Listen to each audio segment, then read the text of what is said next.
Assalamualaikum warahmatullahi wabarakatuh.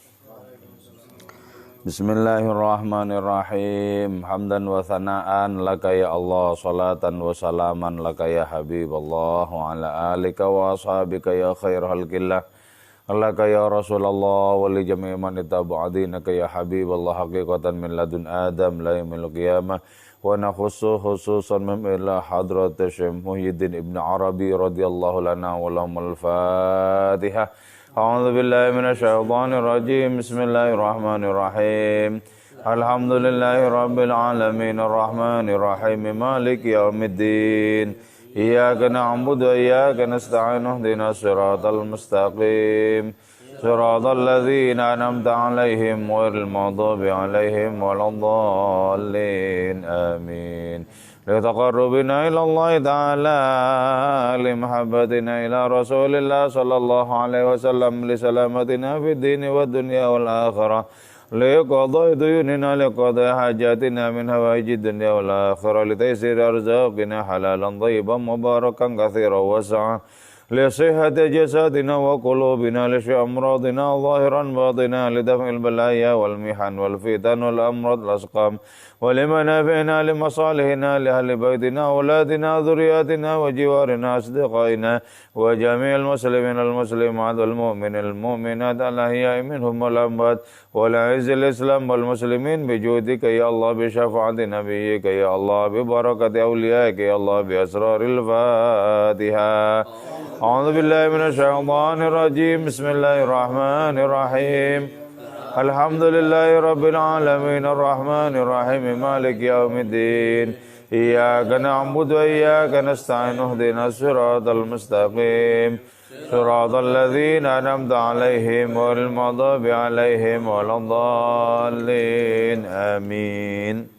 Alhamdulillah, kita lanjutkan kajian tentang Nabi Luqmanul Hakim ya. Kemarin diungkapkan bahwa alam semesta yang beraneka ragam isinya ini intinya adalah tunggal, substansinya tunggal, jauharnya tunggal, yaitu Allah Subhanahu wa taala. Ini merupakan tantangan rohani bagi diri kita, bagaimana kita satu menyaksikan segala sesuatu itu adalah menyaksikan Allah. Terus yang kedua, bagaimana kita memandang perbedaan itu sebagai satu yang tunggal, sebagai satu persamaan. Sehingga dengan demikian kita berarti bisa dengan sangat mudah menerobos makhluk-makhluk ini agar sampai kepada penciptanya. Dan menerobos itu tentu saja dengan ketajaman penglihatan batin kita. Diterobos segala sesuatu itu. Kalau sudah seperti itu, maka tidak mungkin kita terjebak oleh rayuan-rayuan keanekaragaman. Rayuan-rayuan alam fana di dunia ini. Kita tidak akan terjebak. Kita akan lebih terpukau kepada substansi itu, kepada asal-usul segalanya itu yang tak lain adalah Allah Subhanahu wa ta'ala. Oke, kita lanjutkan. Qala al-musannif rahimahullah ta'ala wa nafa'ana bi'ulumihi wa amaddana bi asrari wa fadha alaina min barakatihi wa bikum amin. Bismillahirrahmanirrahim. Fakul, maka katakanlah engkau, hadza ainu hadza min haitsu jauharihi. Adapun ini adalah itu dari sisi substansinya, dari sisi hakikatnya. Jadi hakikat ini dan itu sama, yaitu Allah Ta'ala. Nah, kalau ingin lebih gamblang begini, Allah Ta'ala itu kan tunggal esa, tapi memiliki sekian nama dan sifat. Jadi nama-nama dan sifat-sifat itu menunjuk kepada yang tunggal, kepada zat Allah Subhanahu wa taala. Jadi Allah itu sendiri memiliki sekian sifat untuk satu zat. Nah, berarti apa? Begitu sifat-sifatnya ini dipakai untuk mewujudkan sesuatu, begitu namanya itu dipakai untuk memunculkan sesuatu, maka yang muncul itu pun juga beraneka ragam, karena nama-nama Allah Ta'ala juga beraneka ragam. Bahkan dalam konteks tertentu tidak saja beraneka ragam, tapi terkesan bertentangan. Contoh, Tuhan yang Maha Pengampun dengan Tuhan yang Maha Menuntut Balas, atau Tuhan yang siksanya sangat pedih. Ini terlihat kontradiktif, bertentangan. Tapi ini asal usulnya tunggal. Nah, karena penciptaan alam semesta itu berkaitan dengan nama-namanya, maka alam semesta ini pun juga beraneka ragam, bahkan bertentangan. Misalnya api dengan air, gitu ya. Malam dengan siang, dan lain sebagainya, berpasang-pasangan atau disebut juga bertentangan. Karena memang digarap oleh nama-nama yang beraneka ragam, bahkan juga bertentangan. Contoh, Allah Al-Mu'izz, Allah yang Maha memuliakan. Tapi juga di saat yang sama Allah Al-Mudzil, Allah yang Maha menghinakan. Jadi ini berhadapan-hadapan. Ini menunjukkan apa? Kemahasempurnaan Allah Subhanahu wa taala, sehingga tidak ada ruang kosong pada dirinya. Tidak ada sedikit pun kekurangan pada dirinya. Allah lah Tuhan yang maha sempurna itu. Karena itu pandanglah segala sesuatu dengan kacamata kesempurnaan. Jangan dipandang dengan kacamata ketimpangan atau sebelah pihak saja. Jadi kata Maulana Rumi itu begini. Hadiah itu untuk para menteri itu hal yang penting. Tapi juga adanya tiang gantungan, adanya ancaman, itu sama-sama pentingnya. Keduanya memiliki fungsi sendiri-sendiri. Memiliki tugas sendiri-sendiri. Tapi dilihat dari sisi kesempurnaan, keduanya itu harus ada. Untuk menunjukkan adanya kesempurnaan. Karena itu pandanglah segala sesuatu secara holistik, secara sempurna, maka kita akan menemukan adanya kesempurnaan di situ. Itulah Allah yang tidak ada lawannya. Menunjukkan bahwa Allah lah yang maha sempurna satu-satunya itu. Jadi katakanlah bahwa ini substansinya sama dengan substansinya itu, gitu. Jadi ini akan menjadikan kita menyaksikan segala sesuatu menjadi serba Allah.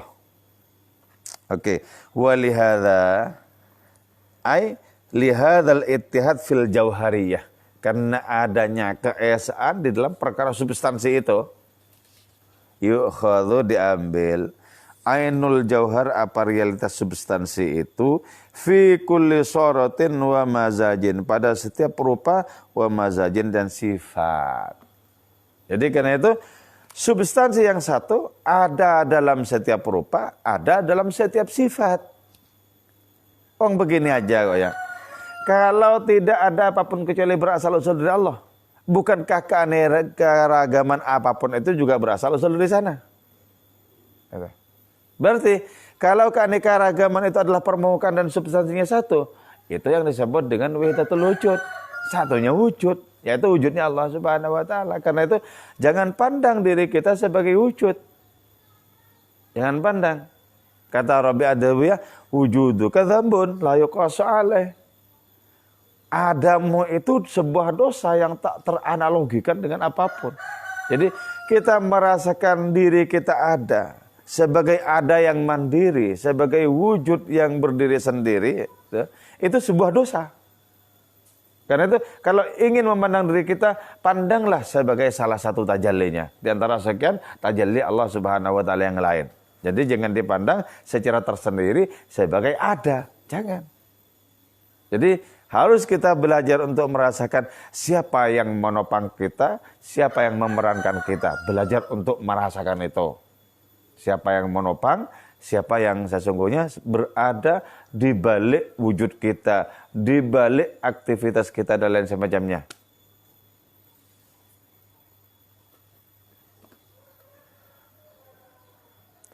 Wallahu khalaqakum wa ma ta'malun.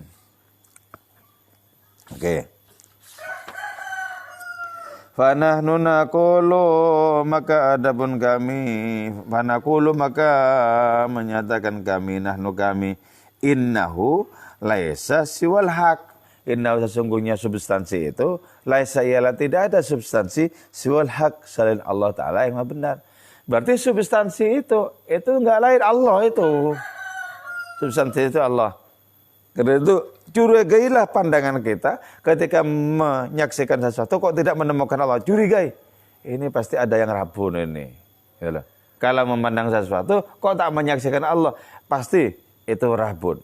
Apanya yang rabun? Mata batinnya itu yang rabun. Innaha la ta'mal absar walakin ta'mal qulubul lati fis sudur. Sesungguhnya itu yang buta bukan perkara mata kepala itu, tapi mata hati yang ada di dada ini. Itu yang buta. Kok memandang sesuatu tak menemukan Allah? Itu berarti mata batinnya masih belum tajam, belum jernih memandang segala sesuatu. Makanya di sini disebutkan innahu laisa siwal haq. Substansi itu bukan selain Allah. Berarti apa? Ya Allah itu. Hakikat dari segala sesuatu. Itu yang termaktub di dalam doa kanjeng Rasul, Allahumma arinal asya' kama hiya alaih. Wa yadhunnu dan menyangka al-mutakallim siapa ahli kalam, ahli di bidang ilmu tauhid. Anna musammal jauhar, sesungguhnya yang dinamai substansi itu wa ingkana sekalipun ada itu substansi haqqan ialah benar, ay amrun sabitan perkara yang tetap. Ma huwa ainul haqi, ma huwa tiadalah itu jauhar. Ainul haqi ialah realitas Allah yang maha benar. Alladzi yutali'u yang memandang. Hu kepada ladzi siapa ahlul kasfi, orang-orang yang mendapatkan kasyaf atau penyingkapan. Wa tajalli dan orang yang menyaksikan tajalli Allah Ta'ala. Menurut para sufi, yang oleh Allah Ta'ala disingkapkan kasyaf kepada mereka. Mereka itu oleh Allah Ta'ala dibukakan tabir. Sehingga mereka menyaksikan Allah pada segala sesuatu. Nah, menurut para sufi, substansi segala sesuatu itu Allah. Tapi menurut ahli kalam, menurut orang-orang dari kalangan ahli di bidang ilmu ketauhidan, substansi itu merupakan amrun sabit. Perkara yang tetap, perkara yang memang ada sebelum terrealisasinya benda-benda. Itu ada. Ada. Tapi itu bukan Tuhan. Jadi kalau orang sufi mengatakan hakikat segala sesuatu itu adalah Allah. Sementara orang-orang ahli kalam itu mengatakan hakikat segala sesuatu substansi. Dan substansi itu bukan Allah. Katanya. Mana yang lebih kita pegang? Nah, orang-orang ahli kalam terutama berpegang kepada akal pikiran mereka. Mereka mengikuti filsafat, terutama filsafatnya Plato. Nah, sementara orang-orang sufi itu mereka disingkapkan oleh Allah Ta'ala sehingga menyaksikan yang hakiki pada segala sesuatu. Orang-orang sufi mengatakan inti segala sesuatu Allah. Sementara orang-orang ahli kalam mengatakan inti segala sesuatu itu substansi. Dan substansi itu walaupun merupakan perkara yang tetap dan harus ada, itu bukanlah Allah katanya. Jadi ya, di sini kalau saya pribadi lebih mengikuti Ibn Arabi bahwa inti segala sesuatu itu tak lain adalah Allah Subhanahu wa Ta'ala. Jadi terkagum-kagumlah kepada yang tunggal, tapi muncul dengan aneka ragam rupa dan warna serta sifat. Terkagum-kagumlah kepada hadiratnya itu. Jadi ya, dunia dengan demikian ini adalah apa? Adalah pameran terbesar, pameran tunggal sebenarnya. Pameran tunggal. Pameran tunggal kemahaannya yang muncul dalam bentuk rupa. Jadi ya, bentuk rupa. Jadi ibaratnya ada seorang pelukis tuh bikin pameran tunggal. Sementara karyanya itu dengan berbagai macam karakter. Bahkan banyak yang kontras di antara karakter-karakter itu. Tidak mirip-mirip. Biasanya kalau kita mengikuti pameran lukisan oleh para perupa itu kan satu pelukis memiliki banyak karya tapi dengan karakter yang itu, karakter yang bisa dikenali walaupun berbeda-beda macam lukisannya, tapi karakternya itu bisa dikenali sebagai garis besar. Kita misalnya ya, enggak usah ditulis itu karyanya siapa. Kita dihadapkan kepada lukisan-lukisannya Avandi. Tahu persis kalau saya Avandi, apa-apa. Ada ciri khasnya yang tidak ada di orang lain.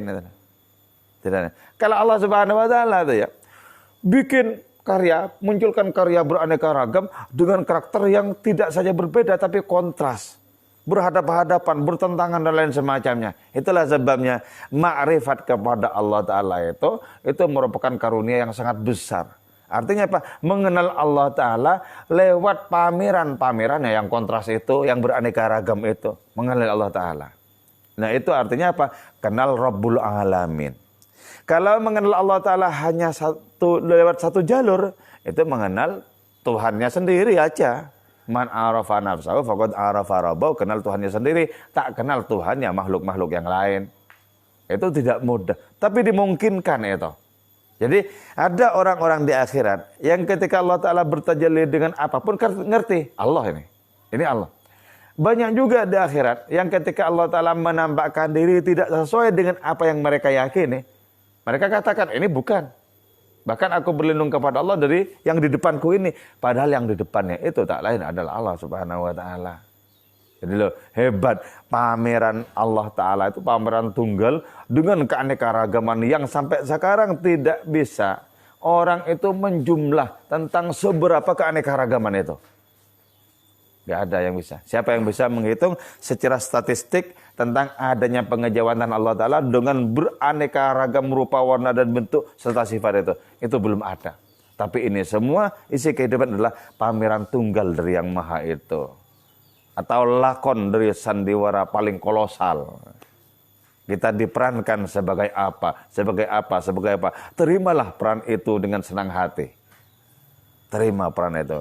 Jadi jangan iri kepada pemeran-pemeran yang lain.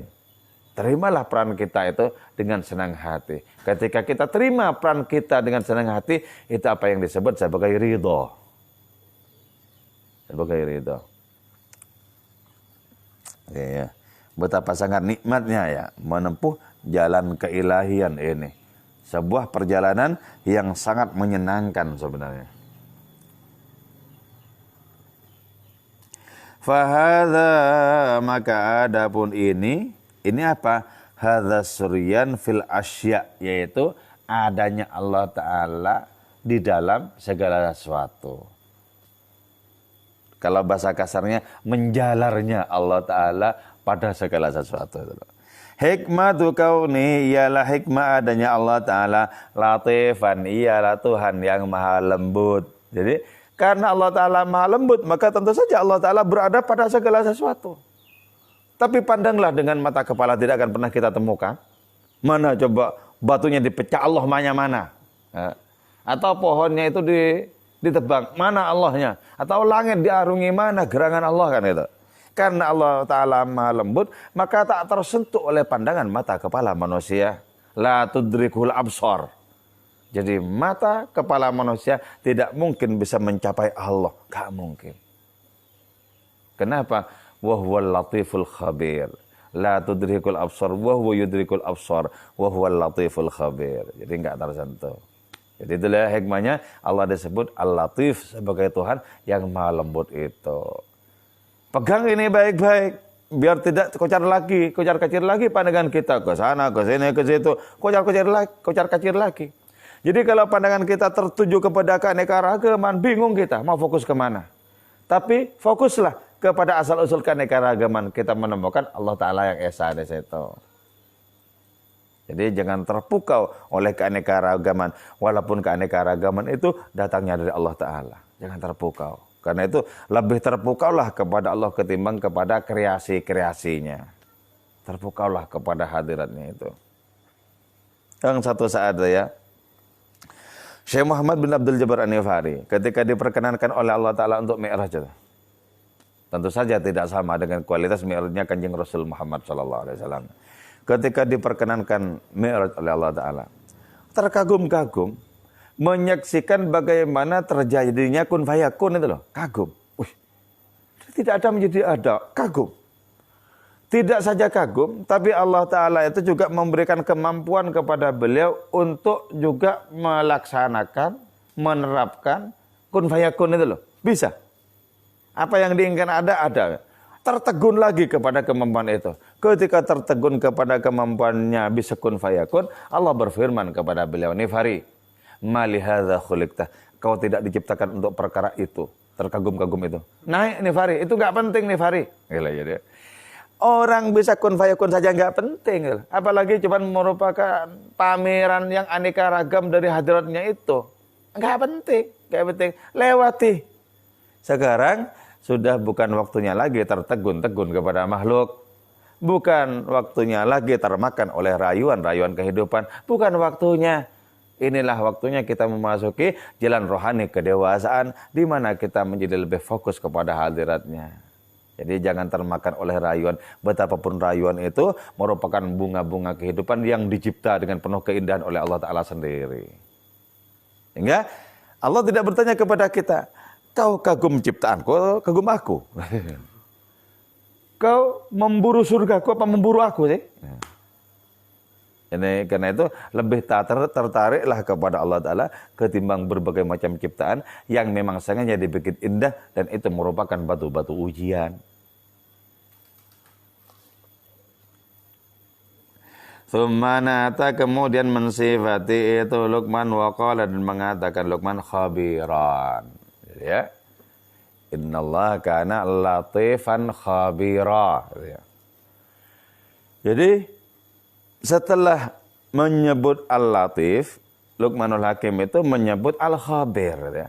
Kita sudah membahas ya rahasia nama Allah Ta'ala Al-Latif itu. Yaitu substansi segala sesuatu adalah Allah. Tapi walaupun begitu, benda-benda tidak disebut dengan sebutan Allah. Cagak disebut Allah, TV disebut Allah juga tidak.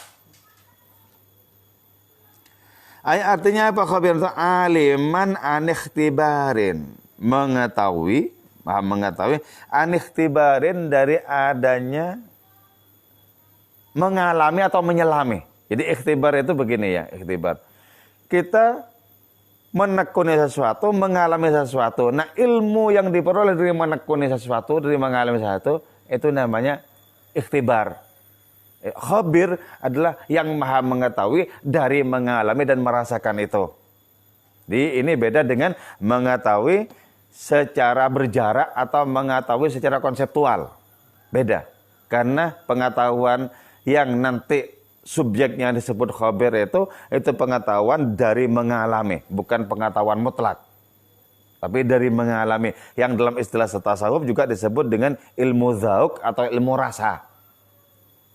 Beda itu. Antara kita memiliki ilmu konsep, ilmu matematika misalnya 2 tambah 2 4 itu. Itu berbeda dengan misalnya kita mengetahui bahwa api itu panas karena baru membakar tangan kita. Itu beda. Jadi yang pertama itu cukup dengan akal. Yang kedua, itu sudah mengalami kita. Nah, ilmu pengetahuan yang lahir dari mengalami itu lebih meyakinkan ketimbang ilmu pengetahuan yang didapatkan dari belajar secara konseptual. Lebih meyakinkan yang dialami itu.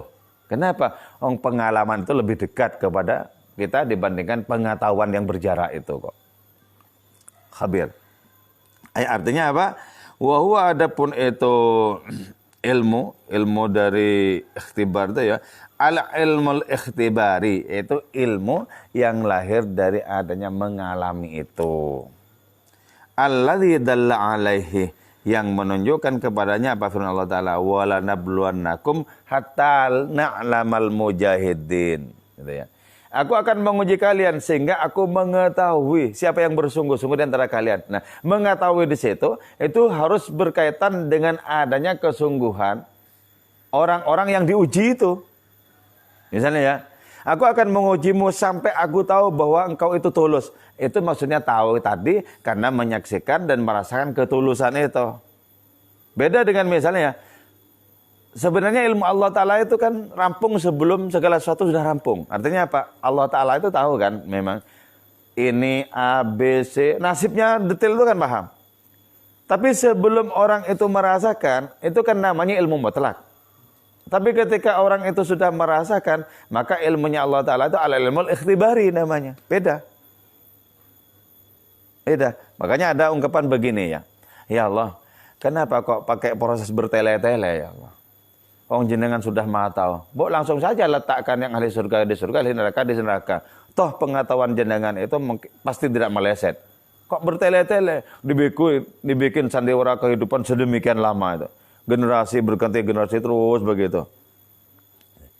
Kenapa kok begitu ya Allah? Nah, Allah Ta'ala menjawab, kalau apa yang ku ketahui langsung saya eksekusi, ahli surga masuk surga, ahli neraka masuk neraka, nanti bilang mereka itu, nah buktinya apa aku pantas masuk neraka?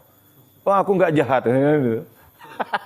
Jadi mereka itu kan menuntut bukti. Nah ketika sudah digelar kehidupan seperti ini, kan nggak mungkin menuntut bukti apa? Wong waktu itu yang bersaksi itu tidak saja lisan kita kok, tangan kita, kaki kita juga bersaksi ya. Bagaimana orang bisa mengelak? Enggak aku kerjakan ini. Gimana? Wong tangannya jadi saksi, kakinya jadi saksi gitu kan? Yauma tasyhadu alaihim arjuluhum dan seterusnya itu loh. Jadi saksi. Itu namanya al-ilmul ikhtibari, bukan ilmu mutlak.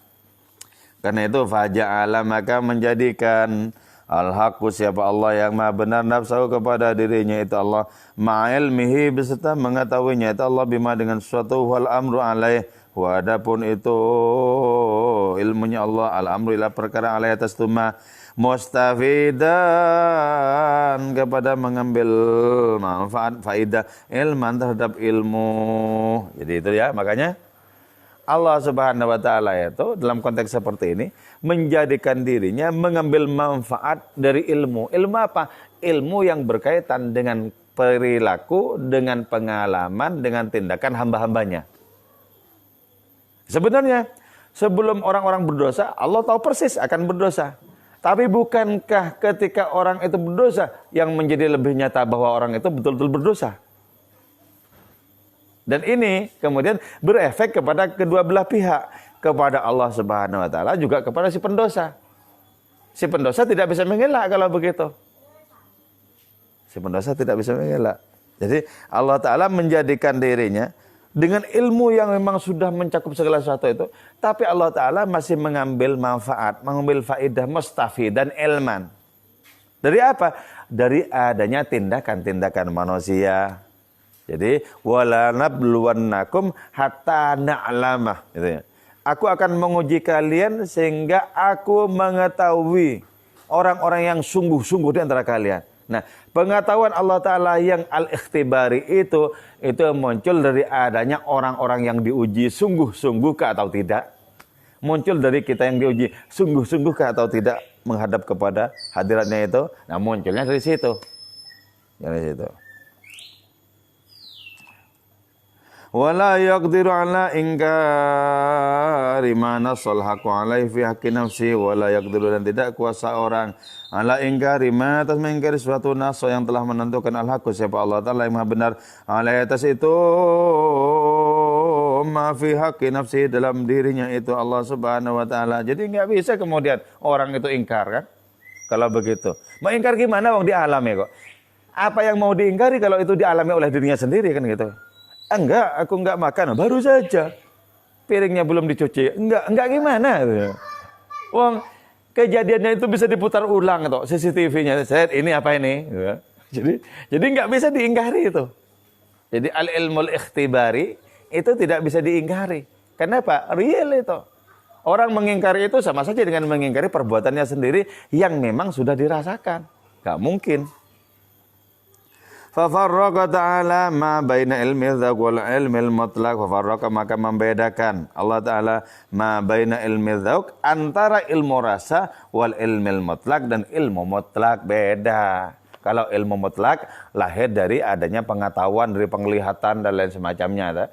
Sementara kalau ilmu dzaq murni lahir dari merasakan. Woi, merasakan apa kamu?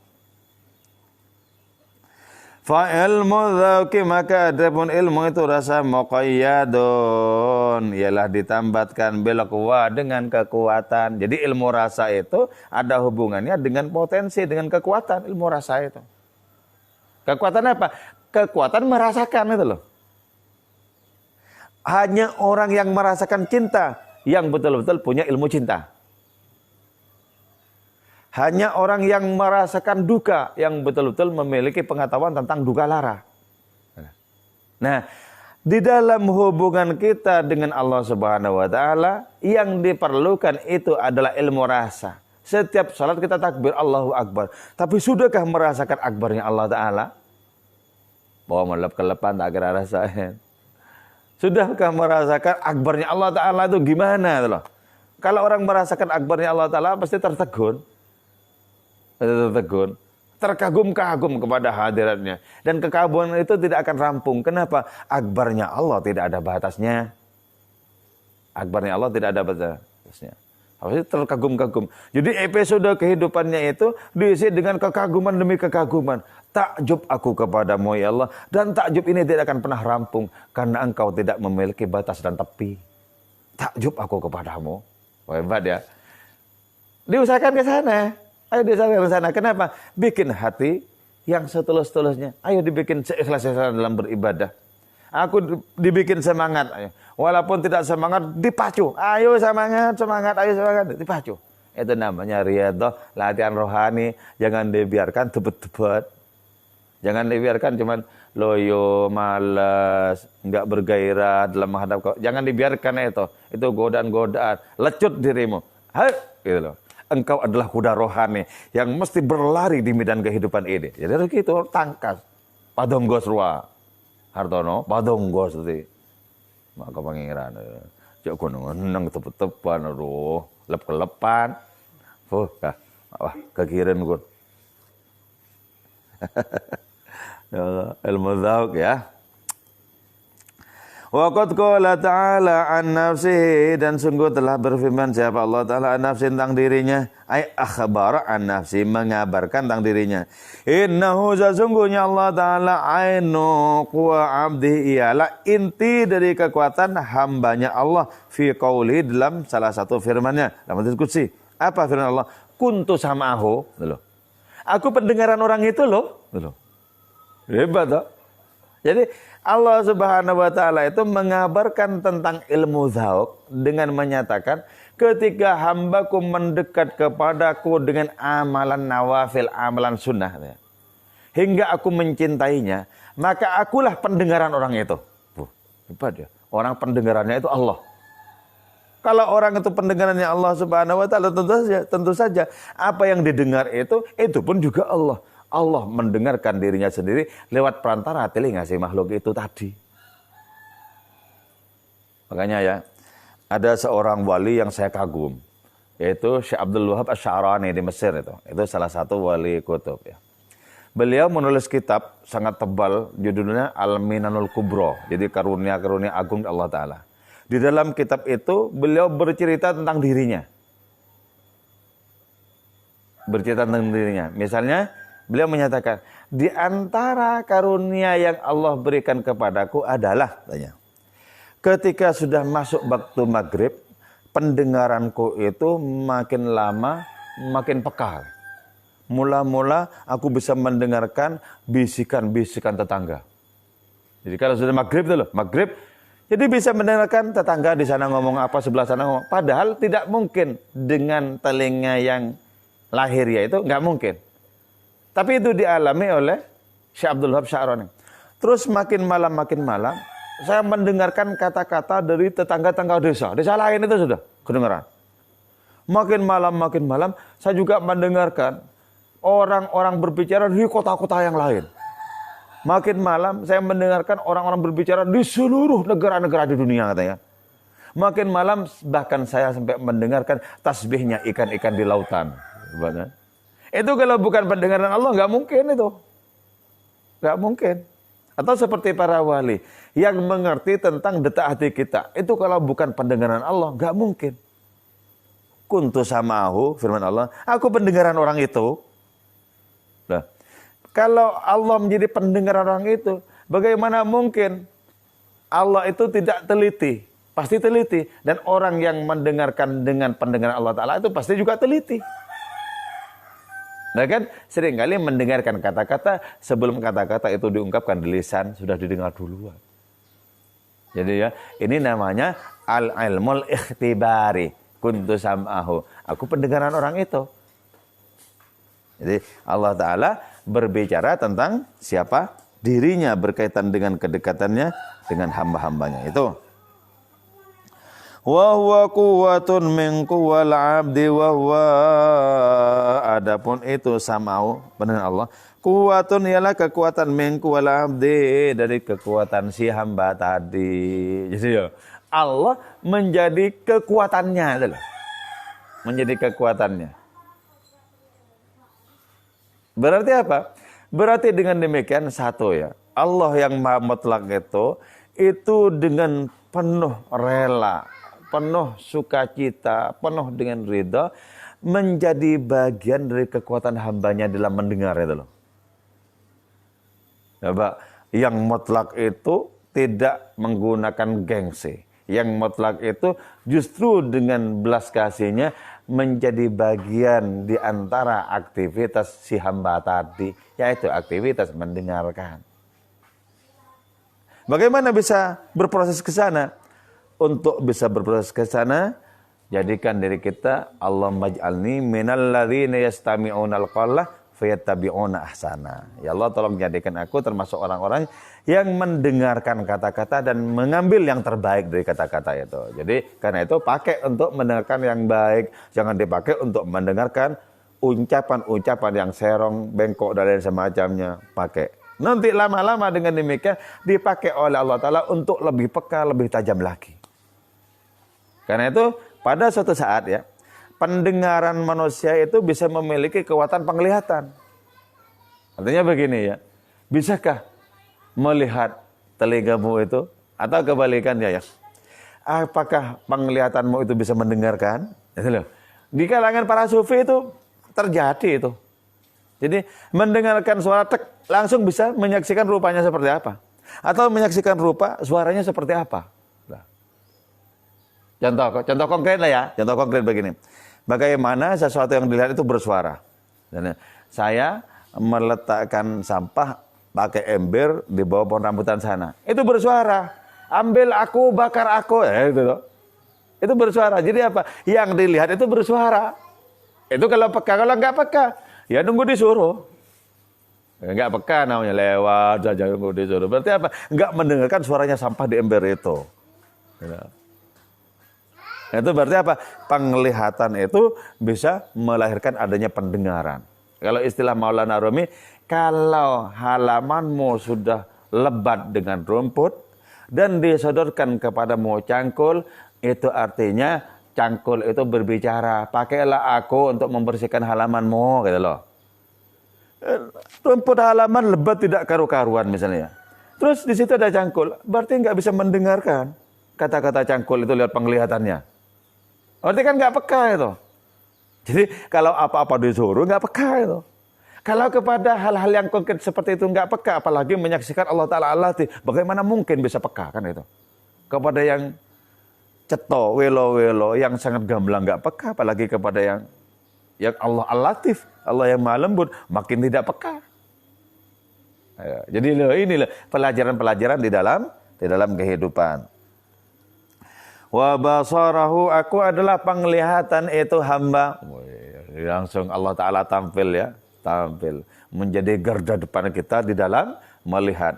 Allah sudah rela menjadi pendengaran kita, rela menjadi penglihatan kita. Maka yang kita dengar pasti Allah, yang kita lihat kalau demikian pasti Allah juga. Gak mungkin kita melihat yang lain. Ketika ditanya apakah ada yang lain, gimana mau ada yang lain? Satu-satunya yang ada cuma Allah Ta'ala. Jadi sudah tidak bisa menemukan apa yang betul-betul sebagai yang lain itu tidak ada. Apa yang betul-betul sebagai yang lain tidak ada. Wah, hebatnya kan di situ ya. Bagaimana kita oleh Allah Subhanahu wa Ta'ala dengan kemurahannya itu diperankan. Telinga kita dipakai sebagai pendengaran Allah Ta'ala, juga pendengaran kita. Penglihatan kita dipakai sebagai penglihatan Allah, juga penglihatan kita. Betapa sangat mesranya Allah mau join-joinan bersama dengan diri kita.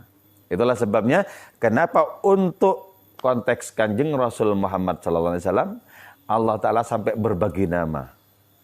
Laqad ja'akum rasulun min anfusikum azizun 'alaihi ma 'anittum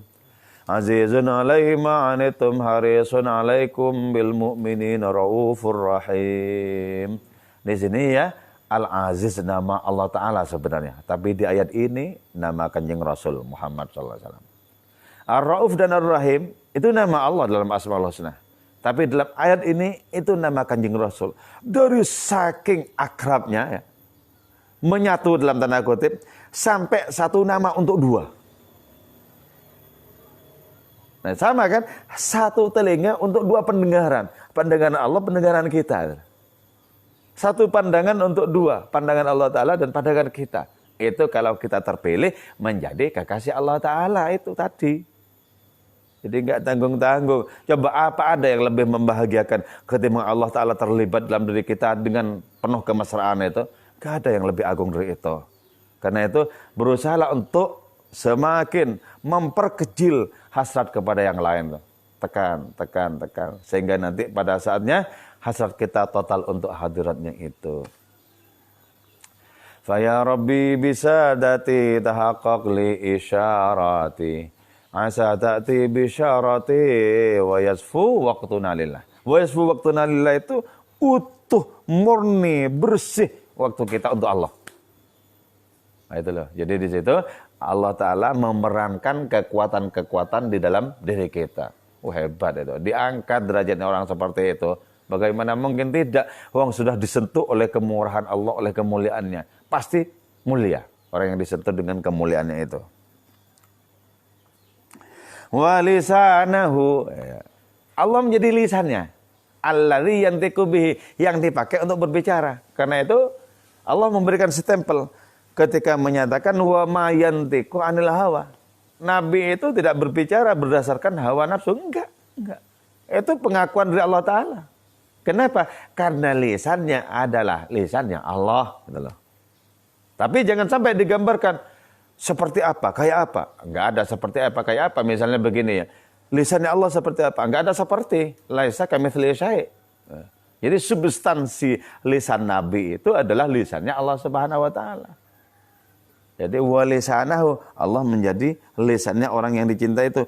Wa huwa adun min a'dha'il 'abdi wa huwa adapun itu lisan. Adun ialah anggota tubuh min a'dha'il 'abdi dari anggota tubuh si hamba. Wa rijlahu wa yadahu, Allah juga menjadi kakinya, Allah juga menjadi tangannya. Berarti gerak-geriknya orang itu murni merupakan firman-Nya. Allah menjadi kakinya, menjadi tangannya, menjadi penglihatannya, menjadi pendengarannya. Hebat. Itu yang disebut dengan orang ilahi.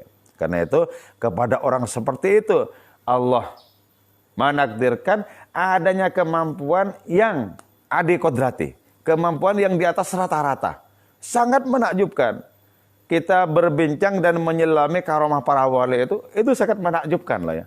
Jadi akal itu dibikin menggeleng-geleng gitu loh. Dibikin menggeleng-geleng akal itu. Contoh ya, yang saya sangat senang itu ya. Dalam kitab Nafahatnya Mullah Abdurrahman Jami itu disebutkan. Ada seorang wali yang pas di hari Jumat itu, menjelang sholat Jumat, ya, ngajak santrinya ke masjid. Ayo Jung, ikut Jung. Ikut. Si santri itu ikut sendiri. Terus nyampe depan masjid itu ada sungai. Ada sungai. Si guru ini tanya kepada santrinya, kamu sudah mandi besar? Mandi sunat untuk Jumatan? Belum. Mandi dulu. Ya. Mandi dulu. Akhirnya santri itu manut. Mengikuti perintah gurunya mandi. Mandi besar niatnya untuk apa? Untuk tobat. Juga bisa untuk sunat di hari Jumat. Mandi besar. Menyelam di sungai itu. Sementara di masjid itu adzan belum dimulai. Dan si gurunya tadi itu masih wudu. Si santri nyelam. Nyelam di dalam air dengan niat mandi tobat dan mandi sunat Jumat itu. Nah setelah bangun dari air itu berdiri itu. Ternyata tempat itu sudah tidak tempat di mana tadi dia bersama gurunya. Tempat itu sudah lain. Di depannya tidak ada masjid, di sampingnya nggak ada gurunya yang tadi wudu itu nggak ada. Akhirnya apa? Bangun, naik dari sungai itu dengan penuh kebingungan. Ini tempat apa ya? Ini di mana? Bukankah tadi aku mandi tidak di tempat ini? Ini kok muncul di mana? Ternyata apa? Tanya-tanya orang sekitar, di mana masjid dekat sungai nggak ada. Tanya-tanya gurunya, makin nggak paham orang di sana. Ternyata apa? Ternyata itu muncul dari sungai, itu sudah di tempat lain yang jauhnya sampai ratusan kilo. Jauh sampai itu. Wong, jaraknya antara Kufah dan Basrah. Sama-sama di Irak, tapi jauh itu. Jauh. Nah, karena tanya-tanya itu sudah nggak ada yang kenal, akhirnya apa? Dia berbaur dengan orang di sana. Berbaur orang di sana. Menjadi pendatang baru. Datang dari mana? Dari sungai itu loh. Pendatang baru. Akhirnya dia berbaur dengan orang di situ, akhirnya menikah juga di situ. Menikah di situ. Selama 5 tahun punya 3 anak. Orang ini punya 3 anak di tempatnya yang baru itu tadi. Nah, setelah 5 tahun di hari Jumat itu ya, di hari Jumat, orang ini mandi di tempatnya yang baru di mana dia punya istri dan anak di situ. Punya istri 1, punya anak 3. Dia mandi di situ. Ketika nyelam di sungai yang ada di tempat yang baru itu, nyelam terus bangun, lah kok ada gurunya di sebelahnya. Dan gurunya itu belum rampung wudu loh. Belum rampung wudu. Dan di masjid belum dimulai. Coba ya, bagaimana mungkin bisa terjadi di satu tempat perkiraan cuma 5 menit, di tempat lain 5 tahun itu loh. Saya sampai sekarang tuh bingung bagaimana misalnya kalender itu bisa berjalan sebelah itu loh. Misalnya di sana sudah berjalan 5 tahun itu ya. Di sini berjalan tetap 5 menit. Nah, bagaimana itu ngaturnya itu loh?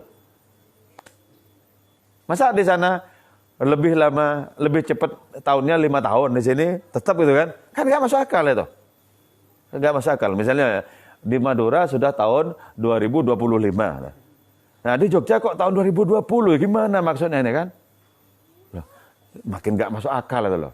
Tapi karena itu sesungguhnya ditangani oleh Allah Ta'ala, apa yang tak masuk akal, apa yang tidak dikodrati itu terjadi. Nah, tentu saja kita tulus menyembah Allah Ta'ala bukan dalam rangka mendapatkan hal seperti itu. Jangan sampai itu salah nanti.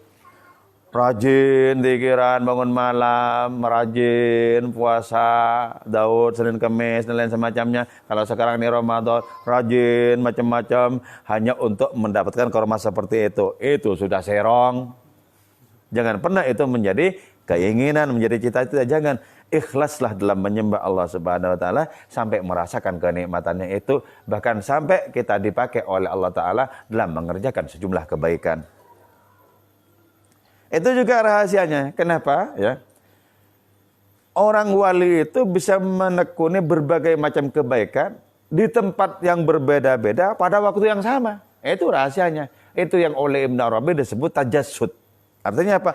Keinginan yang baik di tempat-tempat yang berbeda itu, karena badan ini terbatas, maka tidak bisa memenuhi seluruh perbuatan baik di berbagai tempat itu.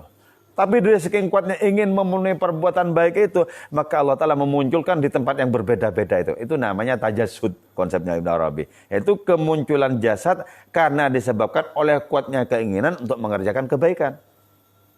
Banyak. Ya, jadi Imam Harmain disebut Imam Harmain karena apa? Karena mengimami sholat maghrib di 2 tempat yang berbeda. Masjidil Haram dan Masjid Nabawi. Padahal waktunya ya sama, maghrib yang sama. Syekh Ahmad Al-Hadri itu pernah mengisi khutbah di hari yang sama, di Jumatan yang sama, di 30 masjid. Kok bisa? Ya Allah Ta'ala apa yang tidak bisa kan gitu toh. Jadi kita menjadi terkagum-kagum kepada apa? Kemurahan Allah Ta'ala yang mau dengan sukarela melibatkan diri di dalam tindakan hamba-hambanya. Sampai Allah Ta'ala mau menjadi telinganya, menjadi pandangannya, menjadi lisannya, menjadi kakinya, menjadi tangannya, dan lain semacamnya. Karena itu menjadi sangat indah. Wa ma yantiqu 'anil hawa in huwa illa wahyu yuha 'allamahu syadidul quwa dzu mirrah, dan seterusnya. Wah, indah sekali. Kayak asik. Terus gini ya. Fa'ainu fa maqtasara fit ta'rif 'alal quwa fahasbu hatta dzakarul a'dha wa laysal abdu bighairin li hadzal a'dha wal quwa fa ainu musammal abdi huwal haqqu la ainul abdi huwas sayyid. Oke. Jadi fa maqtasara maka tidaklah mempersingkat Famaktasara maka tidaklah mempersingkat fit ta'rif Allah Ta'ala fit ta'rif di dalam adanya itu pengenalan alal quwa atas kekuatan fasbuh semata hatta dzakarul a'dha sehingga menyebut itu Allah Ta'ala al-a'dha kepada anggota-anggota tubuh. Jadi begini, Allah Ta'ala tidak saja menyebutkan bahwa hamba itu aku topang, hamba itu aku beri kekuatan. Tidak saja itu. Tapi Allah Ta'ala malah menyebut anggota-anggota tubuh itu loh. Aku tangannya, aku kakinya, aku lisannya kan itu. Jadi itu menunjukkan apa? Menunjukkan adanya keintiman dalam tanda kutip antara Allah Subhanahu wa Ta'ala dengan sang hamba itu. Artinya tidak cukup Allah Ta'ala memperkenalkan bahwa hamba itu aku berikan kekuatan, aku berikan dukungan. Tidak hanya itu, tapi langsung menunjuk secara spesifik. Nah, itu menunjukkan betapa keterlibatan hadirannya pada orang-orang yang dicintai itu tidak bisa dibantah. Coba kalau secara umum misalnya, aku dukung si hamba itu, ku beri kekuatan itu si hamba. Itu kan kita masih mengira ada jarak. Loh. Ada jarak. Antara Allah Ta'ala dengan sang hamba itu ada jarak. Sebab namanya dukungan dan memberi kekuatan itu bisa ditempuh di dalam jarak. Tapi ketika Allah Ta'ala menyebutkan sendiri, aku tangannya, aku kakinya, aku lisannya, aku pendengarannya, aku penglihatannya. Bukankah jarak itu dengan demikian ditekuk? Dan itu menjadi jauh lebih meyakinkan. Jadi keterlibatan Allah Ta'ala dalam diri orang-orang yang dicintai itu konkret, itu real adanya. Dan itu bisa kita dapatkan dengan adanya riyadhah dan adanya pertolongan dari Allah Subhanahu wa Ta'ala. Maka ketika itu fa'ainu musammal abdi wal haq. Inti dari yang disebut hamba itu intinya apa? Hakikatnya ya Allah itu sebenarnya. Jadi kalau begitu jelas ya. Al-abid wal ma'bud wahidun. Yang nyembah dan yang disembah itu tunggal sebenarnya. Jangan terjebak dalam dualisme. Dikira dua, yang nyembah satu, yang disembah satu. Tidak. Oh, jangankan antara para kekasih dengan Allah Subhanahu wa Ta'ala. Alam semesta dengan Allah Ta'ala itu sesungguhnya kan tunggal. Jadi substansi alam semesta itu Allah, kan gitu. Apalagi berkaitan dengan orang-orang yang dicintai oleh hadiratnya itu. Itu jauh lebih intim secara spiritual. Lebih intim secara spiritual. Tapi jangan dibalik. La ainul abdi huwa sayyid. Ya. Inti dari si hamba itu adalah Tuhan. Bukan. Bukan itu. Jangan dibalik. Jadi inti hamba itu adalah substansinya adalah Allah Ta'ala. Kalau dibalik kan menjadi apa? Bahwa intinya Tuhan itu adalah hamba. Ya bukan. Nggak bisa dibalik seperti itu. Nggak bisa dibalik seperti itu. Nah dalam konteks ini, kalau kita kembali ke awal, maka Allah lah yang menjadi makanan kita. Allah menjadi. Cuma karena orang-orang tidak sepenuhnya bisa menyaksikan kehadiran Allah Ta'ala pada orang lain, maka tetap saja disebut fulan bin fulan. Gitu loh. Oh itu dia namanya ini, dia ini. Dan tidak menyaksikan keterlibatan Allah. Coba kalau orang menyaksikan, hakikatnya orang itu adalah tajalli Allah Ta'ala yang paling sempurna. Makanya Nabi memberikan garansi. Man ro'ani faqad ro'al haq. Orang yang melihat aku, sungguhnya orang itu melihat Allah Ta'ala yang maha benar. Itu ada itu. Di Sahih Muslim, Sahih Bukhari ada. Itu hadis sahih. Orang yang menyaksikan aku berarti menyaksikan Allah yang maha benar. Tentu saja menyaksikan di situ dengan mata batin, bukan dengan mata kepala. Sebab kalau dengan mata kepala, Abu Lahab juga menyaksikan. Abu Jahal juga menyaksikan. Tapi kan tak menyaksikan Allah kan? Enak ya? Alhamdulillahirrabbilalamin. Moga-moga kajian kita ini oleh Allah Subhanahu wa Ta'ala dijadikan sebuah pengalaman rohani bagi diri kita.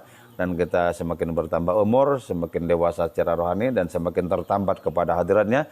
Dan Allah membebaskan kita, menyelamatkan kita dari terpukau terhadap makhluk-makhluknya. Biarpun makhluk-makhluk itu tidak datang dari mana kecuali dari Allah Ta'ala jua. Wal afu minkum. Wassalamualaikum warahmatullahi wabarakatuh.